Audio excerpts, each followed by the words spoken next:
میرے اعمال کی اصلاح کرم سے کر دے۔ الحمدللہ رب العالمین والصلاة والسلام علی سید المرسلین، اما بعد فاعوذ باللہ من الشیطان الرجیم، بسم اللہ الرحمن الرحیم۔ پڑھیے الصلاۃ والسلام علیک یا رسول اللہ وعلی آلک واصحابک یا حبیب اللہ۔ الصلاۃ والسلام علیک یا نبی اللہ وعلی آلک واصحابک یا نور اللہ۔ پیارے پیارے اسلامی بھائیوں، مدنی چینل کے ناظرین، درود پاک پڑھنے کے بے شمار فضائل و برکات ہے۔ کعبے کے بدر الدجا، طیبہ کے شمس الضحیٰ، صلی اللہ تعالیٰ علیہ وسلم کی ذات وہ ہے کہ درود پڑھتے جائیں اور اپنی جھولیوں کو رحمتوں سے بھرتے جائیں۔ میرے آقا صلی اللہ علیہ وسلم فرماتے، جس کا مضمون ہے کہ جو جمعہ کے دن 200 بار درود پاک پڑھے اس کے 200 برس کے گناہ معاف کر دیے جائیں۔ اللہ اکبر۔ بڑا ہی مبارک مہینہ ہمارے درمیان ہے، اور اس مہینے کی تو کیا بات ہے۔ میرے آقا مدینے والے مصطفیٰ صلی اللہ تعالیٰ علیہ وسلم فرماتے ہیں، جس کا مضمون ہے کہ رجب اللہ کا مہینہ ہے، شعبان میرا مہینہ ہے، شعبان و شہری، اور رمضان میری امت کا مہینہ ہے۔ کنٹینیو، مسلسل 3 برکت والے مہینے، بلکہ میں یوں کہوں تو شاید غلط نہیں ہوگا کہ برکت بڑھتی جائے گی۔ رجب، پھر شعبان، پھر رمضان ہے، تسلسل کے ساتھ آپ رحمت کی گویا سیڑھیاں چڑھ رہے ہیں۔ رجب پہ صحابہ تیاری کرتے تھے، شعبان میں خوب عبادت کرتے تھے، اور رمضان پورا اللہ کی یاد میں گزارتے تھے۔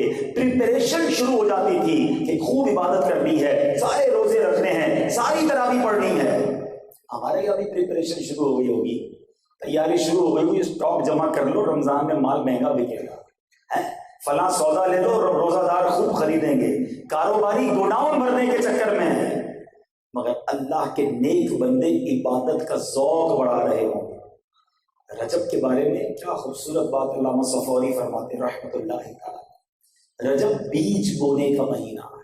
کوئی میرا بھائی اگر زمینداری کرتا ہوگا تو بات جلدی سمجھ آ جائے گی۔ فصل کیسے اگتی ہے؟ پہلے بیج ڈالتے ہیں، پھر پانی ڈالتے ہیں، پھر فصل نکلتی ہے۔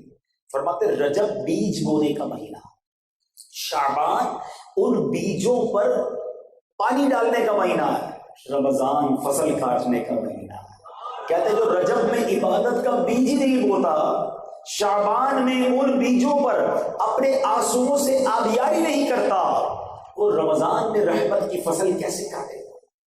یعنی اس کا مطلب یہ ہوا کہ ابھی سے عبادت کا ذوق بڑھانا ہے، شوق بڑھانا۔ اس مہینے میں کیسی کیسی شخصیات کی یاد ہے۔ نبی پاک صلی اللہ علیہ وسلم کو وہ مقام اللہ نے دیا۔ معراج کا معجزہ جو ہے نا، اس کو سمجھنا بہت ضروری ہے۔ ہاں ذرا غور سے سنیے گا۔ نبی پاک علیہ الصلوۃ والسلام کو اللہ کریم نے کتنے معجزے عطا کیے، پہلے یہ سمجھنا ہے، ٹھیک ہے۔ علماء فرماتے ہیں کہ اللہ نے اپنے ہر نبی کو معجزات دیے، اور جیسا دور تھا ویسے معجزات دیے۔ ہاں، کیونکہ اس قوم کو منوانا ہوتا تھا نا کہ میں اللہ کا نبی ہوں اور اللہ کی طرف آ جاؤ۔ اب مثال کے طور پہ حضرت موسیٰ علیہ السلام، آپ کا دور تھا جادوگروں کا دور، میجیشینز، ان کو اپنے جادو پہ بڑا ناز تھا۔ تو اللہ کریم نے آپ کو کون سا معجزہ عطا کیا کہ وہ اب رسیاں پھینکتے تھے، سانپ بن جاتی تھی۔ آپ کو عصا کا معجزہ دیا، آپ عصا پھینکتے تھے، وہ اژدہا بن جاتا تھا۔ لوگ حیران ہو گئے۔ ید بیضا کا معجزہ دیا گیا۔ تو اب حضرت عیسیٰ علیہ السلام کا دور آیا، یہ میڈیکیشن کا دور، ڈاکٹروں کا دور تھا، بڑے بڑے علاج دریافت ہو رہے تھے۔ ڈاکٹر جو علاج کرتا تھا لوگ اس کو بہت بڑا مانتے تھے۔ تو اللہ کریم نے حضرت عیسیٰ علیہ السلام کو معجزہ دیا کہ آپ کوڑ کے مریض کو دم کرتے تھے، وہ ٹھیک ہو جاتا تھا۔ اچھا اس زمانے میں کوڑ کا علاج دریافت نہیں ہوا تھا. اچھا مادر زاد اندھا، بائی برتھ بلائنڈ، پیدائشی آنکھیں نہیں ہوتی تھی جس کی، آپ اس کی آنکھوں پر دم کرتے تھے، اللہ اسے آنکھ دے دیتا تھا. اچھا ان لوگوں نے کہا علاج تو آپ بھی کرتے ہیں، علاج تو ہم بھی کرتے ہیں، آپ الگ علاج کرتے ہیں، ہم الگ چیزوں کا علاج کرتے ہیں. ہم آپ کو اللہ کا نبی جب مانے جب آپ مردہ زندہ کر دیں. مردے کو کوئی زندہ نہیں کرتا. حضرت عیسیٰ علیہ السلام نے مردوں کو زندہ کرنا شروع کر دیا. آپ کہتے تھے کہ اٹھ جا اللہ کے حکم سے، تو وہ اٹھ جاتے تھے. اب لوگ ماننے لگ گئے. جیسا دور حضرت صالح علیہ السلام کا دور آیا. اب اس زمانے کے لوگ جو تھے پتھر ان کے ہاتھوں میں موم تھا، وہ بڑے بڑے پہاڑوں میں گھر بنا لیتے تھے، اتنا کمال ملا تھا ان کو. اچھا ان کو یہ پتا تھا پتھر میں گھر بن سکتا ہے، پتھر اولاد نہیں دیتا، بچہ کہاں سے دے گا، پہاڑ کا بچہ کیسے ہوگا. حضرت صالح علیہ السلام نے کہا اللہ کی طرف آؤ. کام اللہ کا نبی جب مانے جب پہاڑ سے اونٹنی نکال کر بتائے. اچھا اونٹنی بھی زندہ ہو، سلامت ہو، اور اونٹنی بھی بچہ دے، گھابن اونٹنی ہو، شرائط تو دیکھو ان کی. اب اللہ کے نبی تھے، آپ نے اشارہ کیا، پہاڑ پھٹا، اس میں سے اونٹنی باہر آ گئی. اونٹنی نے بچہ بھی دیا. کچھ لوگ ایمان لائے، کچھ لوگ ایمان نہیں لائے. جیسا دور ویسا معجزہ. اب آؤ میرے آقا کا دور آتا ہے. آخری نبی ہیں صلی اللہ تعالی علیہ وسلم. پہلے تو یہ کہ معجزات کتنے دیے. علماء کہتے ہیں جتنے معجزات پچھلے کم و بیش 1,24,000 پیغمبروں کو ملے، نبی پاک کو ان تمام معجزات کا مجموعہ عطا کر دیا گیا. ٹوٹل آف آل میریکلز، پچھلے سارے معجزات کا مجموعہ دیا گیا. اور صرف یہی نہیں، کچھ ایسے معجزات دیے جو اس سے پہلے کسی اور کو عطا نہیں فرمایا.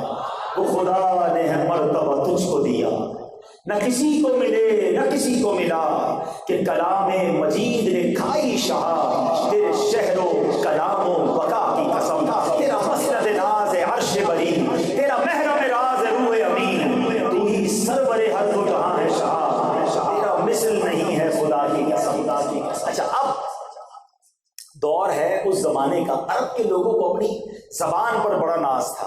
ٹھیک ہے، تو وہ اپنی زبان پر کیسا ناز کرتے تھے، میں پہلے ایک بات سے آپ کو جلدی سمجھا دیتا ہوں. عرب کے لوگ جو رہنے والے کیا کہلاتے ہیں ذرا بتائیے. عربی کیا کہلاتے ہیں؟ جو عربی نہیں ہیں ہم جیسے لوگ، وہ کیا کہلاتے ہیں؟ عجمی. کیا کہلاتے ہیں؟ آپ کو پتہ ہے عجمی کس کو کہتے ہیں؟ عجمی کے معنی ہے گونگا. ہم تو بڑے شوق سے کہتے ہیں نا ہم عجمی ہیں، معنی ہی نہیں پتا، چلو پتہ چل گیا. یعنی عرب کے لوگوں کا ماننا یہ ہے کہ صرف عربی ہی کو زبان آتی ہے، باقی ساری دنیا گونگی ہے، ایک کو تو بولنا ہی نہیں آتا. یہ ہمیں عجمی اس لیے کہا جاتا ہے. ٹھیک ہے، اب اس زمانے میں کیا تھا کہ عرب کے لوگوں کو اپنی زبان پر بڑا ناز تھا، اور وہ زبان سے بھی مقابلہ کرتے تھے. تلوار سے بھی مقابلہ چلتا تھا، اور اشعار کے ذریعے، تحریروں کے ذریعے مقابلہ چلتا تھا. کعبہ مشرفہ جو ہے نا، یہ ایگزیبیشن سینٹر بنا ہوا تھا. ہر عرب کا بڑا شاعر آتا اور اپنا کلام لگا کے چلا جاتا.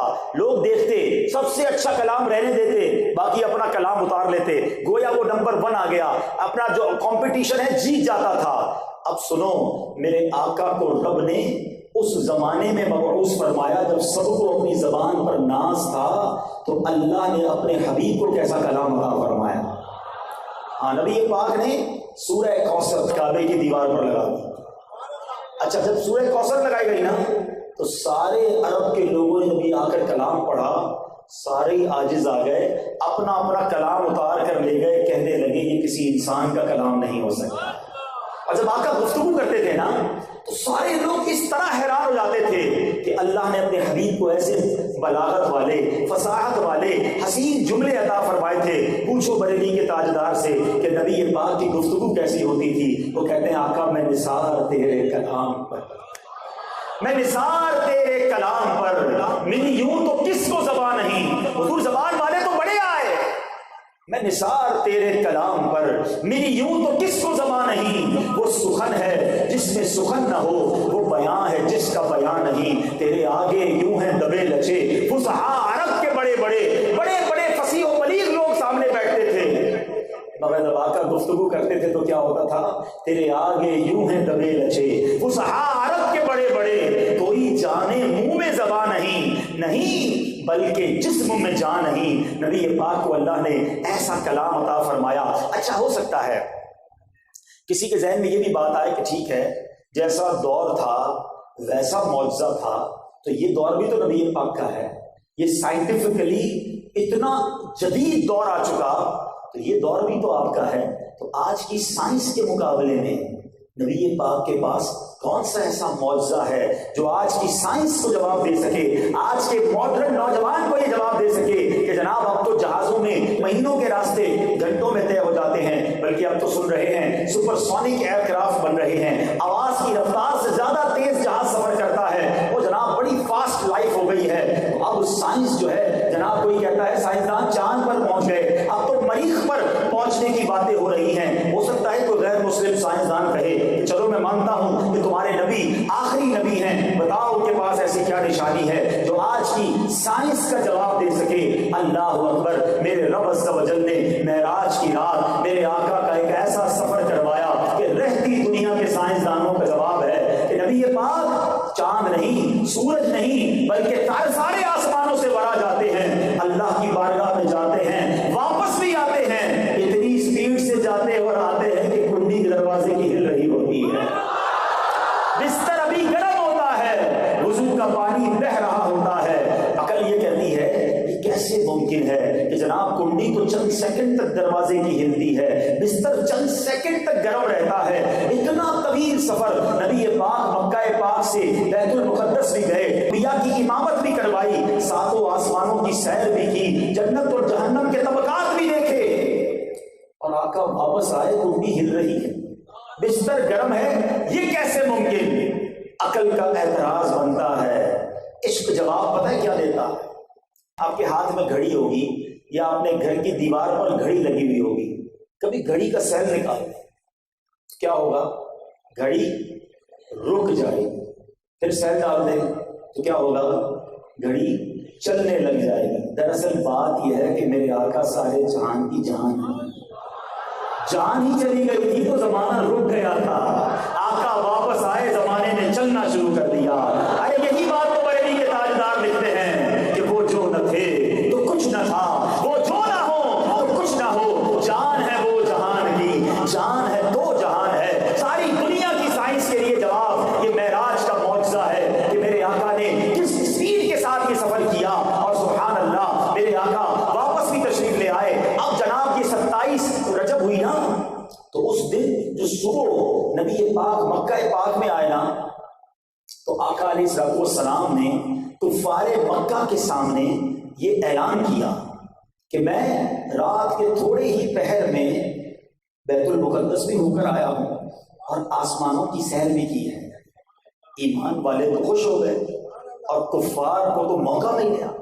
ابو جہل کہتا ہے اے محمد صلی اللہ علیہ وسلم, اگر آپ یہی بات کچھ اور لوگوں کو میں جمع کر دوں تو کیا آپ ان کے سامنے بھی کہہ دیں گے؟ تو یہ باپ نے فرمایا ہاں کہہ دوں گا. تو اس نے اور لوگوں کو جمع کیا شرارت کے طور پر, اور کہا حضور فرمائیے آپ کیا فرما رہے تھے؟ نبی پاک علیہ السلام نے فرمایا کہ میں رات کے تھوڑے پہر میں بیت المقدس بھی ہو کر آیا, آسمانوں کی سیر بھی کی, اور انہوں نے خوب مذاق اڑایا. اعتراض یہ تھا کہ مکے سے بیت المقدس کا جو راستہ ہے نا, وہ 1 مہینے جانے کا راستہ تھا, 1 مہینے واپسی کا راستہ تھا. اب آقا فرمانے رات عشاء میں بھی یہی, فجر میں بھی یہی, اور رات کے تھوڑے پہر میں سفر کر کے آ گئے. تو عقل سے تولنے والے مذاق اڑانے لگے. اب لوگوں نے کہا آج تو موقع ہے ابو بکر صدیق رضی اللہ تعالیٰ عنہ کو بہکانے کا, بڑی بات کرتے ہیں, اپنے آقا کی غلامی اختیار کیے ہوئے ہیں. اچھا سیدنا ابو بکر صدیق رضی اللہ تعالیٰ عنہ بہت بڑے تاجر تھے, آپ کا ایمان لانا کفار پر بڑا بھاری تھا, وہ چاہتے تھے کسی طرح یہ واپس آ جائیں, معاذ اللہ. انہیں کیا پتا تھا عاشق اکبر سے پالا پڑا ہے. چلے گئے ان کے گھر پہ اور کہا ابو بکر تمہیں معلوم ہے تمہارے نبی کیا کہتے ہیں؟ کیا فرماتے ہیں؟ وہ کہتے ہیں رات کے تھوڑے حصے میں بیت المقدس گئے, آسمان پر گئے اور واپس آ گئے. صدیق اکبر کہتے ہیں کیا واقعی میرے آقا ایسا کہتے ہیں؟ انہوں نے کہا ہاں ایسا ہی کہتے ہیں. ہو سکتا ہے انہوں نے سوچا ہو کہ اب یہ تھوڑا سا ہیزیٹیشن تذبذب آ رہا ہے. کہاں بالکل یہی کہتے ہیں. صدیق اکبر کہتے ہیں اگر میرے آقا فرماتے ہیں تو سچ فرماتے ہیں, حق فرماتے ہیں. لوگوں نے کہا ابو بکر ایسی بات کیسے مان سکتے ہو؟ کیا شاندار جواب دیا. کہتے ہیں جب میں نبی پاک کی آسمانی خبروں کو مانتا ہوں, اللہ پر ایمان لایا ہوں, جبریل امین کو دیکھا نہیں, وہ آتے ہیں قرآن کی آیات لے کر, میں یہ مانتا ہوں تو آقا نے فرمایا تو یہ بھی سچی فرمایا ہوگا. اللہ اکبر. اے میرے پیارے اسلامی بھائی,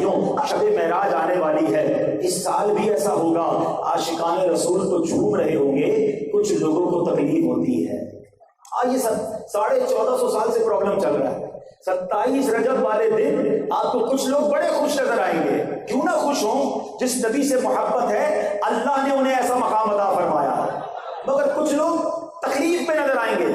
ابو جہل والے اس دن بھی تکلیف میں تھے. ہمیں صدیق اکبر والے عمل کرنے ہیں. صدیق اکبر نے سکھا دیا ہے اسی منن والے ہیں, سوچن والے نہیں ہیں, لبیک کہنے والے ہیں. آقا کا حکم آ گیا, مرحبا لبیک. اب ذرا ایک اور بات, چلیں وسوسہ پھیلانے والوں کو بھی, بچے ہمارے نوجوان بیٹھے ہیں, ایک عقلی دلیل بھی دے دیتا ہوں. مجھے ایک بات بتائیں, اگر نبی پاک, اچھا کچھ لوگ کہتے ہیں معراج ہوئی تھی, مگر یہ معراج خواب میں ہوئی تھی. یہ معراج جو ہے جسمانی طور پر نہیں ہوئی تھی. میں بڑا سمپل کوشچن کرتا ہوں آپ سے. آپ کا بچہ کھڑا ہو کر صبح فجر میں آپ اٹھے, بیٹا بھی اٹھے, ابا جان رات خواب میں لاہور گیا تھا, اس کے بعد اسلام آباد بھی گیا, اور صبح اٹھی تو آپ کے برابر میں. تو آپ کیا کہتے ہیں؟ بیٹا کوئی بات نہیں, میں بھی ساری رات گھومتے ہی رہتا ہوں, خواب میں کوئی مسئلہ نہیں ہے. خواب میں کسی کو پرابلم ہے بھائی؟ کوئی آ کر گیا میں خواب میں امریکہ گیا تھا, ٹھیک ہے کوئی بات نہیں, بغیر ویزے کے خواب میں جا سکتے ہو. لیکن نبی پاک صلی اللہ علیہ وسلم پر, اب ذرا غور, عقل مند لوگ میری بات پکڑ لیں گے جو میں سمجھانا چاہ رہا ہوں. پیارے آقا علیہ السلام پر 27 رجب کی صبح جو کافرین نے, کفار مکہ نے اعتراض کیا تھا, شور ڈالا تھا, صدیق اکبر کے گھر تک چلے گئے تھے, کیا نبی پاک نے یہ کہا تھا کہ میں خواب میں گیا ہوں؟ اگر خواب میں جانے کا دعویٰ تھا تو جھگڑا ہی نہیں تھا. اس کا مطلب پتہ کیا ہوا کہ پیارے آقا نے ان سب کے سامنے یہی کہا تھا کہ میں جسمانی طور پر رات کے تھوڑے حصے میں بیت المقدس ہو کر آیا ہوں. ان کا اعتراض ڈالنا ہی اس بات کی دلیل ہے کہ نبی پاک کا دعویٰ یہی تھا کہ میں فزیکلی اپنی جسم کے ساتھ, اپنی روح مبارک کے ساتھ میں بیت المقدس گیا. اور سنو, کفار مکہ کو پھر بھی چین نہیں آیا. کہا ٹھیک ہے, اب بیت المقدس گئے ہیں نا, ذرا بتائیں اس کی دیواریں کیسی ہیں, اس کے پلر کیسے ہیں. ہم اگر کسی مسجد میں چلے بھی جائیں تو اس کے خد و خال تھوڑی یاد رہتے ہیں, مگر ان ظالموں نے ٹیسٹ لینے کی کوشش کی. کہا کہ حضور ٹھیک ہے اگر آپ کہتے ہیں نا کہ آپ بیت المقدس گئے تھے. اچھا, ان کو پتا ہے کہ نبی پاک اپنی ظاہری زندگی میں بیت المقدس سفر کر کے نہیں گئے تھے. تو کہا یہ بتائیے بیت المقدس کی دیواریں کیسی ہیں؟ آپ کہتے ہیں نا آپ گئے تھے, آپ نے انبیاء کی امامت کی, اس کے پلر کیسے, اس کا رنگ کیسا؟ اللہ اکبر. جب انہوں نے یہ امتحان لینے کی کوشش کی نا, کتابوں میں لکھا کہ رب کریم نے نبی پاک کو ایک اور کمال یہ عطا کیا, ایک اور معجزہ یہ عطا کیا کہ جبریل امین جو ہے بیت المقدس نبی پاک کی آنکھوں کے سامنے لے آیا. انٹرنیٹ کی بات کرتے ہو نا, ویژولائز کی بات کرتے ہو, ہولوگرام کی بات کرتے ہو کہ جناب آج دنیا میں کچھ بھی دیکھنا ہو گوگل پہ بٹن دبا کر ہم یہاں بیٹھے دیکھ سکتے ہیں. ارے 1450 سال پہلے وہ روحانی کنیکشن قائم ہوا تھا کہ میرے آقا کی آنکھوں کے سامنے مکہ مکرمہ میں بیت المقدس موجود تھا. اور نبی پاک فرماتے پوچھو کیا پوچھنا ہے. وہ پوچھتے بتائیں دیواریں کیسی, آقا دیکھتے جاتے بتاتے جاتے. بتائیں محراب کیسی, آقا دیکھتے جاتے بتاتے جاتے. وہ کفار لاجواب ہو گئے. تو یہ شان ہے میرے آقا کی. اور اب آؤ, یہ معراج کا معجزہ کتنا بڑا معجزہ ہے. ہاں, یہ سمجھنا بہت ضروری ہے.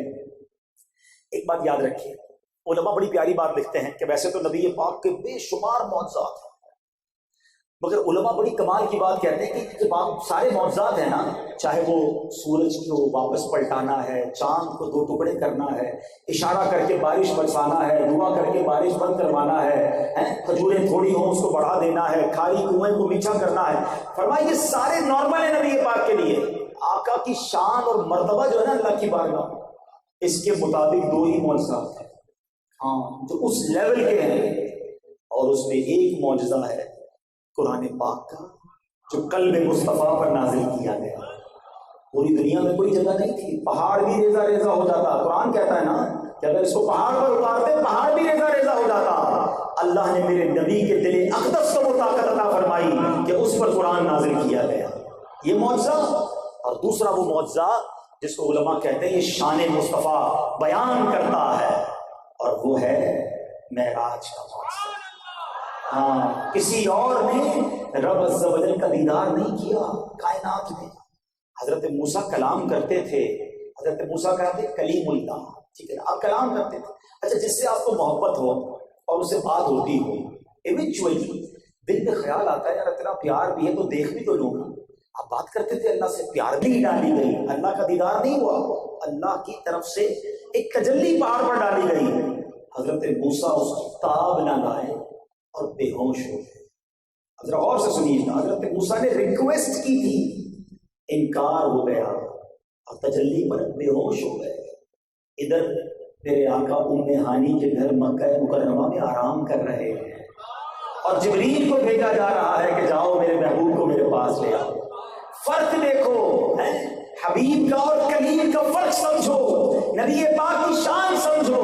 اور کیا خوبصورت بات سیدی اعلیٰ حضرت لکھتے ہیں, تبارک اللہ شان تیری تجھی کو زیبا ہے بے نیازی, کہیں تو وہ جوش لندرانی, کہیں تقاضے وصال کے تھے, کہیں منع کیا جا رہا ہے, کہیں بلایا جا رہا ہے. صلاۃ و سلام میں ایک شعر سنتے ہو نا, آؤ آج اس کا مطلب سمجھ لو. کس کو دیکھا یہ موسیٰ سے پوچھے کوئی, آنکھ والوں کی ہمت پہ لاکھوں سلام.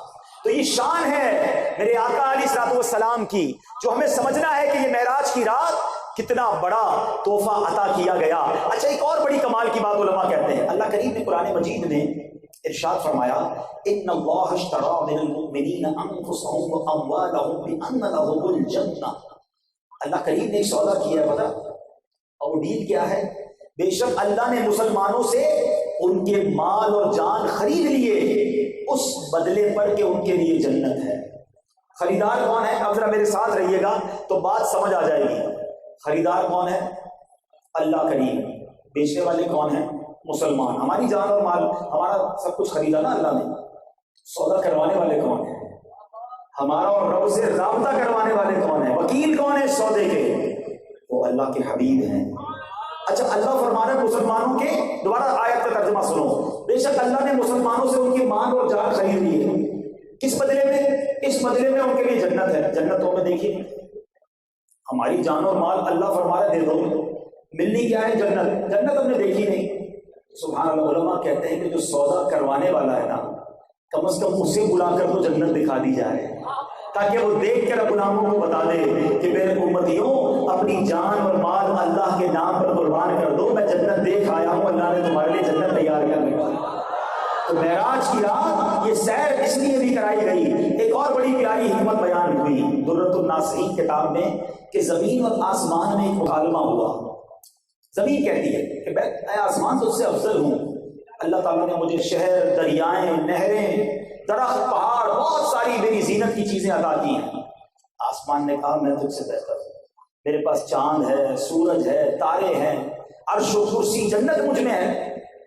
زمین نے کہا مجھ میں کعبہ ہے جس کی زیارت اور طواف کیا جاتا ہے. آسمان نے کہا مجھ پر بیت المعمور ہے, ادھر فرشتے طواف کرتے ہیں. ڈبیٹ جاری ہے.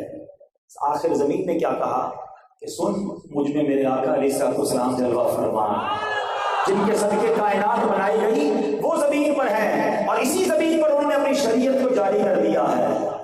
اب آسمان کے پاس کوئی جواب نہیں ہے.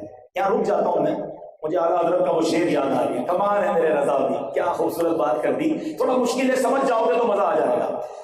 جب کبھی کسی کھلے میدان میں آپ آسمان کو دیکھیں گے نا, تو آسمان آگے سے آپ کو جھکا ہوا نظر آئے گا. دیکھتے نا میدان میں اوپر بھی آسمان ہوگا اور کرو جھکا ہوا بھی نظر آئے گا. اعلیٰ حضرت نے عشق کی نگاہ سے دیکھا, کہتے ہیں یہ آسمان جھکا ہوا نہیں ہے, اس کی کمر جھکی ہوئی ہے. اور یہ کمر پتہ ہے کیوں جھکی ہے؟ اس کو زمین نے ایک تانا دیا ہے. جب کس کہتے ہیں محاورہ ہے, کسی کو ایسا تانا دیا کہ اس کی کمر جھک گئی. اعلیٰ حضرت نے کیسے اس محاورے کو استعمال کیا؟ کہتے خم ہو گئی پشت فلک اس تانے زمین سے. زمین نے ایسا تانا دیا کہ فلک کی کمر ہی جھک گئی. خم ہو گئی پشت فلک اس تانے زمین سے. سن, ہم پہ مدینہ ہے وہ رتبہ ہے ہمارا, افلاک پہ تو گنبد خضرا نہیں کوئی. اب زمین نے کہا کہ میرے پاس تو نبی پاک ہیں. آسمان نے اللہ کی بارگاہ میں عرض کی, اے اللہ یہ زمین جو ہے مجھے کہتی ہے کہ مجھ پر پیارے آقا علیہ الصلوۃ والسلام ہے, تو نے زمین کو ان کے جمال کا شرف بخشا ہے. اے اللہ کوئی ایسی صورت بنا دے کہ تیرے حبیب کا ایک چکر جو ہے, ایک وزٹ جو ہے آسمانوں کی طرف بھی ہو جائے, قدم ادھر بھی لگ جائے, تاکہ مجھے بھی یہ میزبانی کا شرف مل جائے. تو سبحان اللہ, پیارے آقا علیہ الصلوۃ والسلام کو آسمانوں کی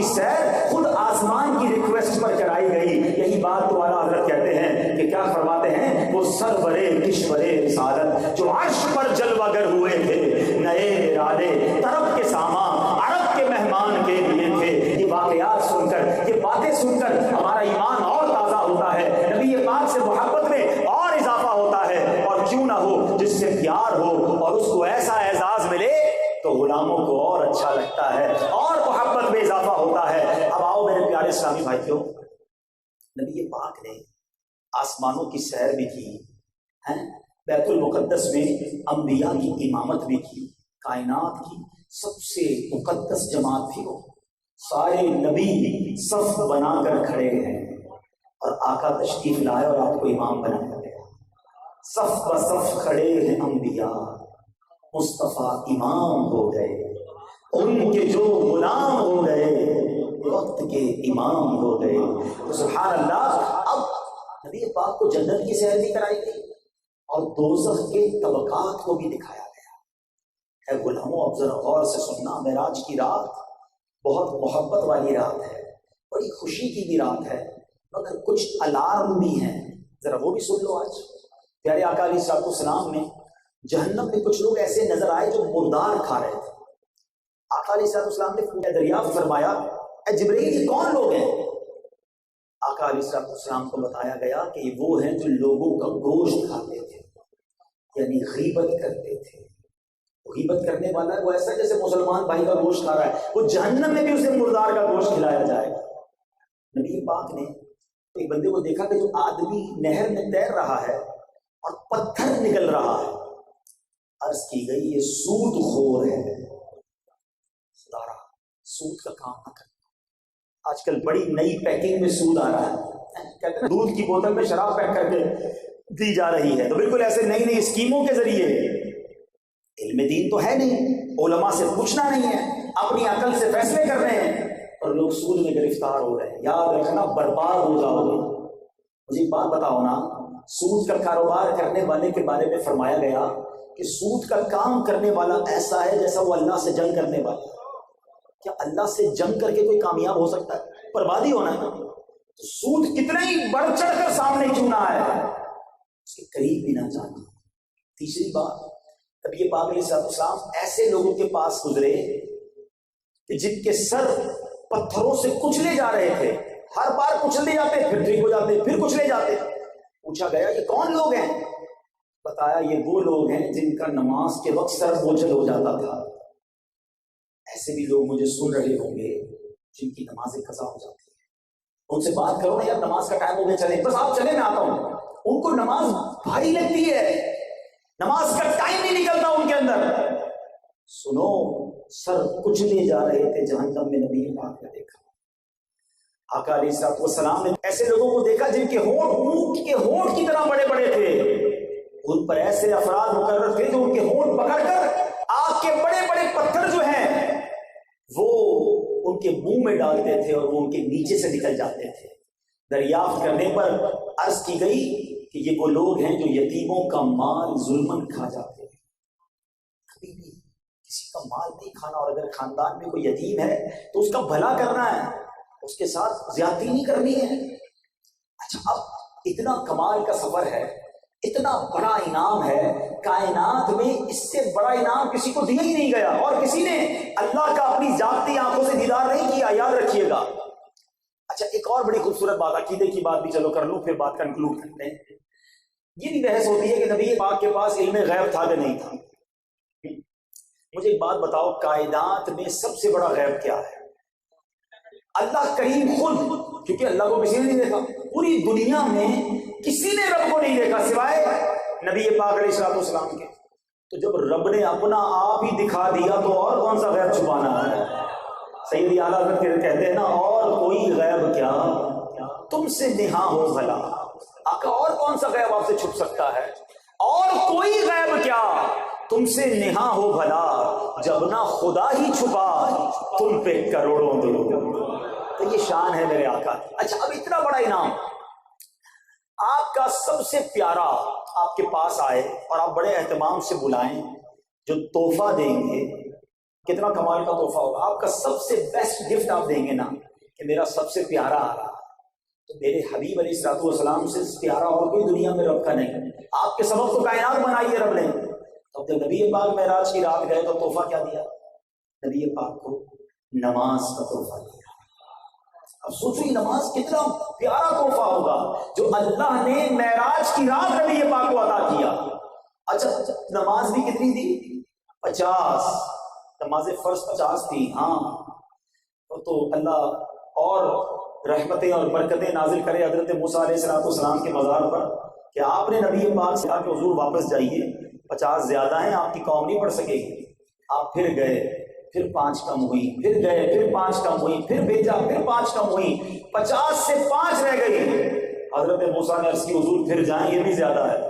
آپ فرماتے ہیں اب رب کی بارگاہ میں جانے میں حیا آتی ہے، مگر میرے رب کی شان دیکھو.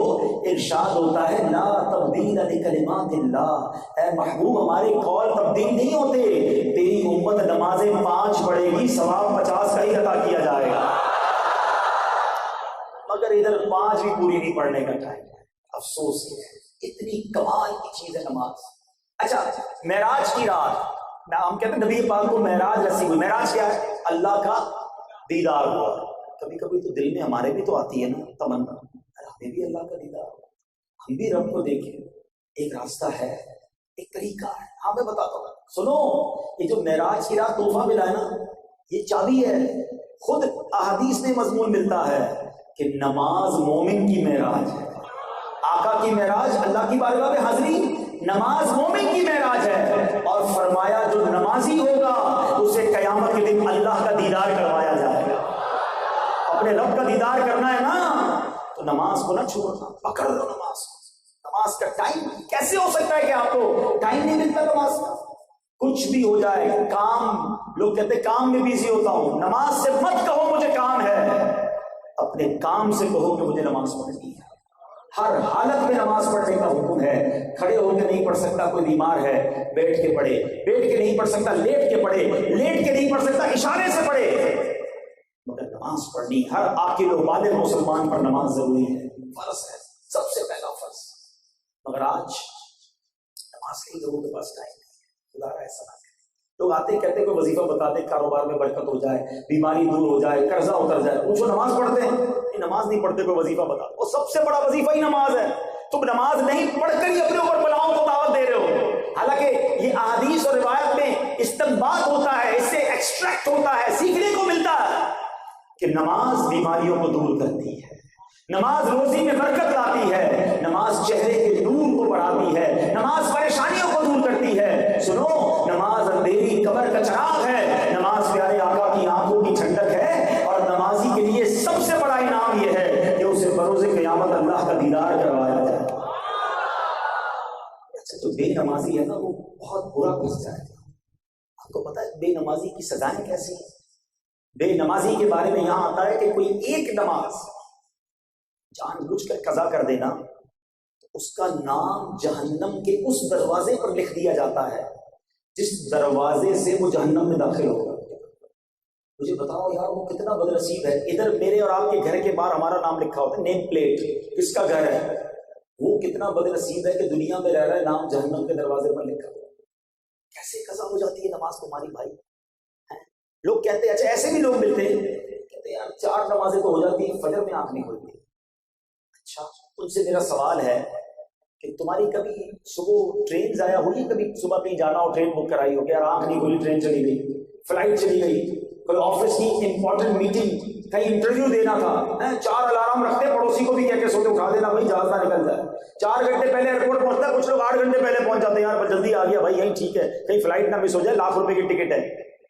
اس کا مطلب یہ ہوا کہ باقی چیزوں میں آنکھ کھل جاتی ہے. پکنک پہ جانا ہو دوستوں کے ساتھ تو خوشی میں نیند نہیں آتی ساری رات. اس کا مطلب پتہ ہے کیا ہوا کہ باقی چیزوں کی اہمیت ہے تمہارے نزدیک، نماز کی اہمیت نہیں ہے.